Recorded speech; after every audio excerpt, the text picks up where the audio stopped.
সুবহানাল্লাহ। রমজান মাসে ইফতার শুরু হয় খেজুর দিয়ে।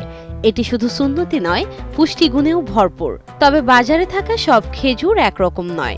আকার, স্বাদ, গুণাগুণ সব দিক থেকেই রয়েছে ভিন্নতা। চলুন জেনে নেওয়া যাক জনপ্রিয় কয়েক ধরনের খেজুর সম্পর্কে।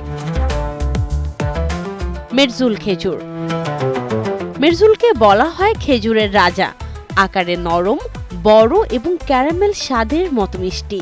দীর্ঘ সময় রোজা রাখার পর দ্রুত শক্তি যোগাতে এটি বেশ কার্যকর।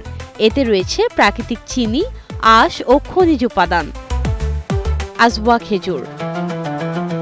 আজওয়া খেজুর আকারে ছোট এবং গাঢ় কালচে রঙের। এটি বিশেষভাবে জনপ্রিয় এবং ধর্মীয় গুরুত্বের কারণেও অনেকের পছন্দের তালিকার শীর্ষে।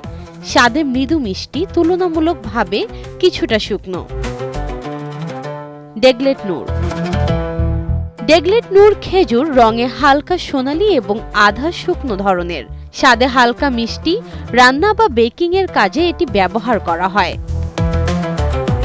সাফাওয়ি খেজুর।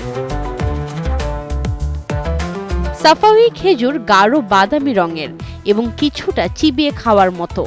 এর স্বাদ গভীর ও সমৃদ্ধ। অনেকে এটিকে চকলেটের স্বাদের সঙ্গে তুলনা করেন। বারহি খেজুর। বারহি খেজুরের বৈশিষ্ট্য ভিন্নধর্মী। এটি কাঁচা অবস্থায় হলুদ ও কড়কড়ে, আর পাকার পর হয় নরম ও মধুর মতো মিষ্টি। তবে কেন রমজানে খেজুর খাবেন? কারণ খেজুরে রয়েছে প্রাকৃতিক গ্লুকোজ ও ফ্রুক্টোজ, খাদ্য আঁশ, পটাশিয়াম ও ম্যাগনেসিয়াম এবং অ্যান্টিঅক্সিডেন্ট, যা দীর্ঘ সময় না খেয়ে থাকার পর শরীরে দ্রুত শক্তি ফিরিয়ে আনতে সহায়ক। রমজানে ইফতারের টেবিলে খেজুর শুধু ঐতিহ্য নয়, পুষ্টির উৎসও। আপনার পছন্দ কোনটি? মেরজুল, আজওয়া নাকি অন্য কোনো ধরনের খেজুর? কমেন্ট করে তা জানিয়ে দিন।